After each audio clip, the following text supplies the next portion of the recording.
Ashamaar kafuunee kabajamtoota jaallatamtoota hordoftoota yuutuubii Adam Indasaamrii bakkuma jirtanitti salaamtaan xiyya isin haadha qabdu isiniin jecha guyyaa irraa viidiyoo gabaabduu bareedduu barumsa irraa qabdu barumsa cimaa qabdu barumsa irraa argattan jedhee kan abdii qabu qabadhee isiniif dhufee jira. Asumaan namoonni yuutuubii keenya faamilii ta'uu barbaadan namoonni haarofni yuutuubii keenya sabskiraayib godhaatii faamilii keenya ta'a beeksisa keenya ta'a nuun firoomaa barumsa guddaa nurraa argattan jennee abdii qabna waan barumsa qabu isin biraan ga'uuf nutis isinii qabnee jirra isiniin jecha kallattimaan gara barumsa kiyyaatiitti yeroo deebi'u maal isinitti fakkaata? Barumsi an qabadhee dhufe jireenya ilma namaatiif waan akkaan barbaachisaa waan ta'edha. Baay'ee jireenya ilma namaa kana keessatti ilma namaa waa hedduutu mudata.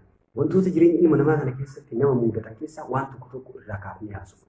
Sababni viidiyoo irraa akka an waraabnu godhe keessa obboleettiin teenya kanaaf bilbiltee turte. Asumaan obboleettii teenya kanaa bilbilte saniif galatoomii ulfaadhu buusii jira. Na kabajjii natti bilbiluun kee kabajaa argadhu isin jecha gara dhaamsa isiin naa dhaamtee yookaan naa mari'atteetitti isin dabarsa. Baay'ee obboleettii teenya tana viidiyoo kana akka irraa waraabu waan eeyyamsiiseef isiinis nama biraatiif barumsa ta'aa rakkoo hin qabu naan jette. Ani baay'ee yeroo jalqaba obboleettii teenya tana kan gaafadhe waan kana maaliif ati sagaleedhaan yookaan viidiyoodhaan baatee hin haasofnee ana duuka invite seentee hin jennaan lakkii anni qaanfadhaa. Dabalatammoo namni icciitii biyya kana akka beeku hin barbaadu naan jette.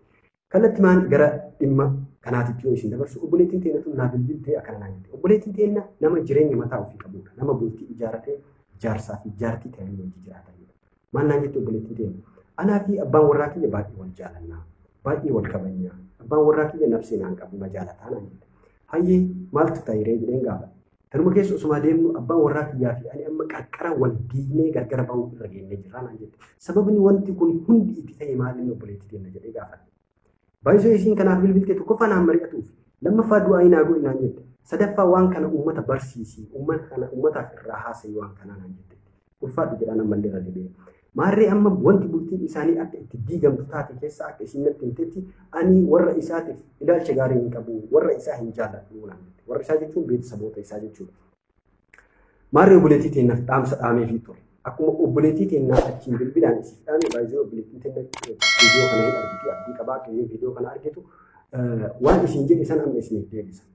Kuni jalqabumaayyuu yoo warra isaa ka jibbitu taate jaarsi keessuun sirratti beekuu hin qabu waan kana. Gonkumaa sirratti beekuu hin qabu. Maaliif jennaan si dursa warra ofiisa wajji jiraate yeroo hedduu warra ofiisa wajji dabarse waan ta'eef akka ilaalcha badaa yookaan jibbaa warra isaatiif qabdu dhaga'uus beekuus hin barbaadu. Inumaayyuu isiin kanaan jetti kana inumaayyuu waan biraa itti isinii dabalee waan barumsa isiniif ta'u isinii qabadhee dhufe. Wantoota kana caalaa ulfaatan ka obboleettii keenya mudate kun waan salphaadha. Waan warra isaa jibbuutii fi jaalatu irratti. Kun waan salphaadha. Garuu poointiidhaan ani yaade keessaa isa tokkodha kun. Isin irnaan jette kanarratti hirkadhee wantoota ulfaataa isiniif hima. Waan dhiirri erga si fuudhee yookaan jaalallee kee ta'ee ittiin dhaga'uu hin barbaanne isin himaa tolchiitti qabadha. Obboleettiitti shamarranii barumsa irraa argattan. Viidiyoo kana shee olii godhaatii barumsa akka uummanni irraa argatu godhaa. Inni jalqabaa ilmoon dhiiraa yoo jaalallee taatee si duuka jiraattes yoo abbaa warraa kee taates wantoota sirratti beekuu hin qabne yookaan sirraa dhaga'uu hin qabne waan isatti himuu hin qabne tolchisi himaa dhaggeeffata. Inni jalqabaa abbaa warraa keetiif isa dura ilma namaati ni dogongorta jaalalaan jiraachuun mala isa dura nama biraa wajji jiraachuun mala gonkumaa isa dura nama meeqa wajji jaalalaan akka jiraatte abbaan warraa kee beekuu hin qabu ittis himuu hin qabu. Maaliif jennaan amma jireenya mataa keetii keessa jirta waan taateef abbaan warraa kee waan kana dhaga'uu hin qabu. Kana qofaa miti. Nama tokkos haa ta'u nama lama osoo isaan waliin fuudhin dura namoota si gaafachuun mala. Inni dhiiraa ana dura akkam turte nama jaalallee kee kan duraanii wajji akkamii walqunnamti saalaa seeksii akkamii godhaa turtanii jedhee si gaafachuun mala. Gonkumaa waan kana wajji haasa'uu hin qabdu. Akkamitti akka seeksii gootan waan kana kaaftanii wajjumaayyuu haasa'uu hin qabdan. Hanga fedhe yoo si jaalate sammuu isaati irratti infektiividha. Sammuu isaati irratti miidhaa fida. Akka inni jaalala gahaa si hin kennine godha. Gonkumaa dhiirri dhaga'uu hin barbaadu. Jaalallee kee kan jalqabaa wajji walqunnamtii saalaa akkamii akka gootan dhaga'uu hin barbaadu. Kana itti himuu hin qabdu jechuudha. Inni gabaabsa viidiyoo kee inshaallah. Inni lammaffaa maa inni? Inni lammaffaa Jaalallee kee jalqabaa hangam akka si jaalatu, hangam akka si jaalatu, hangam akka si kunuunsu itti himuu hin qabdu. Maaliif sitti fakkaata? Ati hangam akka inni si kunuunsu itti himuun akka inni si jaalatu waan godhu sitti fakkaata. Never hin dogongorin obboleettiitiin. Isarratti miidhaa fida, saayikooloojii isa miidha. Okay, jaalalleen isii ka jalqabaa sun hagana yoo kunuunsa an kennaafii jiru kanatti obboleettiin tiyyatuun jaartiin tiyyatuun raahaa ta'aa hin jirtu jedhee waan amansiisuuf kunuunsa sii kennu san itti hin gammadu.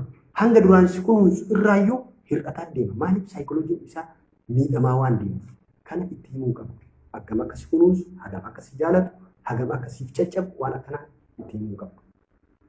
Yoo isaan waan akkana sirraa hir'ata jettee jaarsa kee kan hojii jirtu san akka inni daran si kunuunsu godhuudha malee waan isa dura dabarsite itti himuu hin barbaachisu jechuudha. Inni itti aanu icciitii sii fi warra kee jidduu jiru gonkumaa waan himamuu qabnu itti hin himin. Abbaa warraa kee jettee itti hin himin.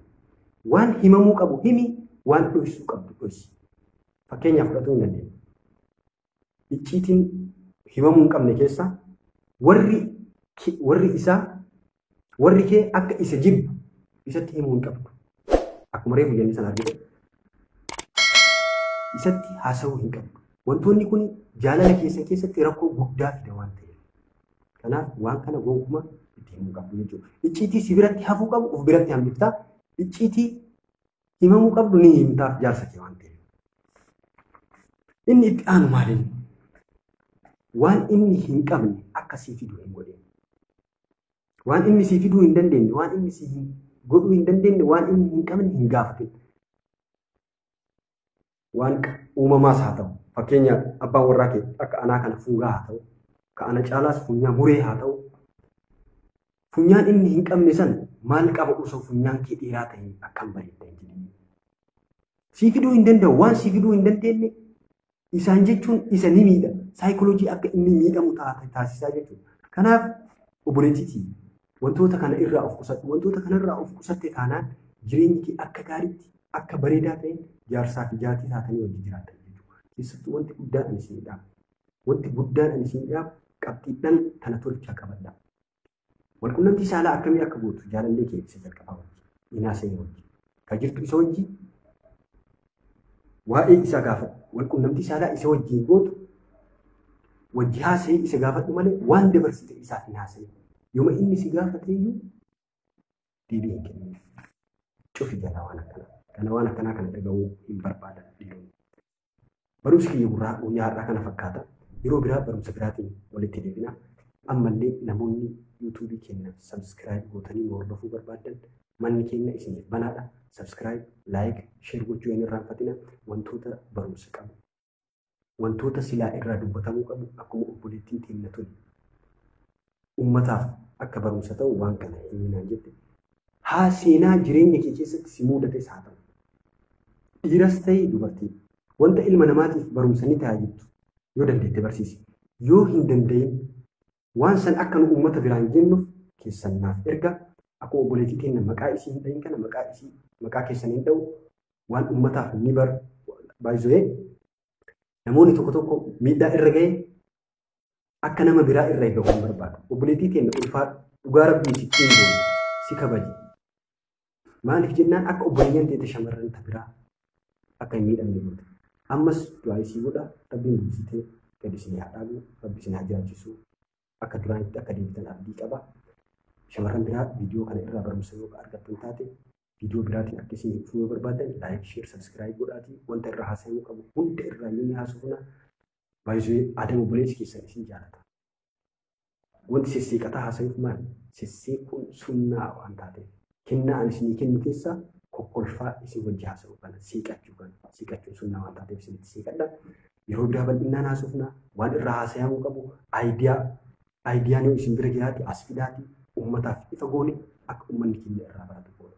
Baay'ee obboleettiin teenya waan kana naa himteef obboleettii teenya irraa haasa'e malee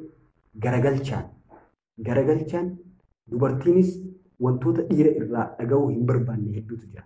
Sanniin immoo viidiyoo biraa irratti qabadhee isiniif dhufa. Akka viidiyoo biraatti irratti qabadhee isiniif dhufu like, share, subscribe gochuudhaan hordofa qabxiidhaan shanan ani isinitti bitan.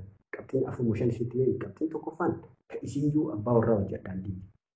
Jibbaa maatii isaatiif qabdu abbaan warraa keessatti hin beeku. Maaliif beekuu qabu? Maaliif jennaan ati si hojii jiraatta waan taateef yoo dandeette hin jibbin nama hin jibbin. Yoo immoo ka dadhabdee ka jibbitu taate abbaan warraa kee akkasirratti hin beeku. Maaliif wajjin jiraattu daqiiqaa meeqa yoo dhayitee ziyaartee wanti biraan jiru yookaan dhufanii sa'aatii muraasaaf si bira ta'anii si ziyaaran. Yoo dandeette hin jibbin. Yoo immoo ka dadhabdee jibbitu taate abbaa warraa kee beeksise bultii ta'e jabeeffatu qabda jechuudha. Inni lammaffaa walqunnamtii saalaa akkamii akka jaalallee kee duraa wajjin goote itti himanii. Inni sadaffaa jaalalleen kee duraa hagam akkasi kunuunsu hagam akkasi jaalatu itti himanii. Saayikooloojii isaa miidha waan ta'eef. Ookee eega namni kun duraan akkana ta'aafi ture.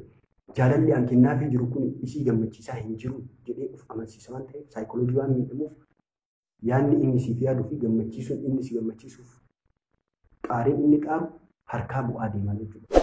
Barumsa irraa argattan qabxiidhaan biraas qabadhee isiniif dhufa barumsa hedduu irraa argattanii assalaamu alaikum wa rahmatullaahi wa barakaatuh. Bakka jirtanitti salaantaan isin haadha qabdu isin jecha hunda keessanuu isin jaalladha.